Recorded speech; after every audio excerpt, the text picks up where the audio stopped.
और हम सभी को पता है कि योग किस तरह से महिलाओं को जागरूक रखने में, चाहे वो मानसिक रूप से हो, शारीरिक रूप से हो, भावात्मक रूप से हो, बहुत मदद करता है।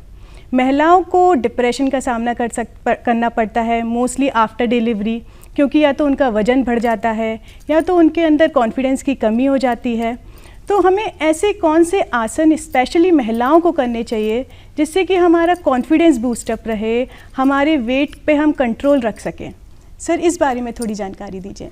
शरीर को स्वस्थ रखना महिलाएं पुरुष हर व्यक्ति चाहता है जी, लेकिन क्योंकि भगवान ने जो महिला का जो शरीर है उसकी आकृति इस तरह से बनाई है कि वक्त आने पर उसको मतलब एक बच्चों को जन्म देना होता है, उस दौरान भी उनके शरीर में बहुत सारे विकार आते हैं, बहुत सारे हार्मोन चेंजेज आते हैं। तो औरत के लिए थोड़ा ज़्यादा कॉन्शियस रहने की ज़रूरत होती है। उसके बावजूद भी मतलब औरत जीवन भर ये चाहती है कि वो अपने शरीर को वो ठीक रखें, अपने शरीर की बनावट को ठीक रखें, लेकिन एक टाइम आता है जब उसकी शादी हो जाती है और उसके अंदर मातृत्व जोड़ता है, माँ बनने की इच्छा होती है।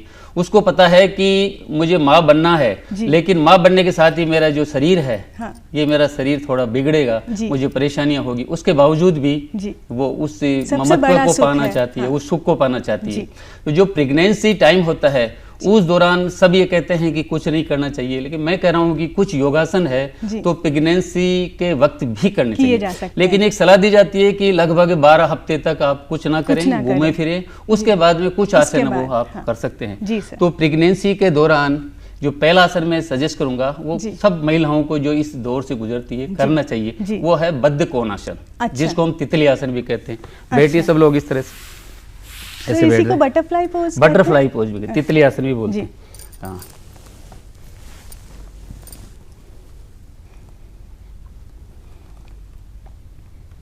अच्छा, ये आपका तितली आसन है जो कि इस दौरान भी किया जा सकता है, आसानी से किया जा सकता है। आराम से बैठ जाएं। इसके बाद में एक और मैं जो हम पहले कर चुके थे, एक और आसन करने की मैं सलाह देता हूँ, जो है आपका योग मुद्रासन। आप वज्रासन में बैठ जाएं, दोनों हाथों की जो कोहनियां है एक दूसरे हाथ से पकड़ें और धीरे धीरे नीचे झुकें, धीरे धीरे नीचे झुकें। ये अच्छा, टच कराना है नीचे। जी सर, धीरे धीरे। ये छोटी छोटी चीजें हैं जो आपको मतलब प्रेगनेंसी के दौरान करनी चाहिए। इन सभी के करने से हम एक्टिव भी रहेंगे हम, और हमारा कॉन्फिडेंस भी बिल्कुल कॉन्फिडेंस भी हमारा। अब पोस्ट डिलीवरी जो होता है उसके बाद में फिर उसको इच्छा होती है कि मेरा जो शरीर है वो पूर्वत अवस्था में आ जाए। तो उसके बाद में क्योंकि नेचुरल है, थोड़ा वजन भी बढ़ता है जी सर, तो उसके बाद में मैं 2 आसन आपको सजेस्ट करता हूँ कि जो हमारी माता बहनें हैं इस स्टेज पे है, डिलीवरी के पोस्ट डिलीवरी की बात करते हैं, तो ये 2 आसन उनको कम से कम करना चाहिए। उष्ट्रासन, पहला आसन उष्ट्रासन, जिसके नाम से विदित है, ऊंट जो बोलते हैं उस तरह इसका पोस्चर हो जाता है। जी सर। हाँ, तो पहले दाहिने हाथ को ले जाएं, फिर बाएं हाथ को ले जाएं और एड़ियों को पकड़े दोनों हाथ से। अच्छा, ये उष्ट्रासन। जी, सांस को रोक करके वापस आफ्टर डिलीवरी कर सकते हैं। आफ्टर डिलीवरी जी, आफ्टर डिलीवरी जी जी जी। लेट जाएं पेट के बल।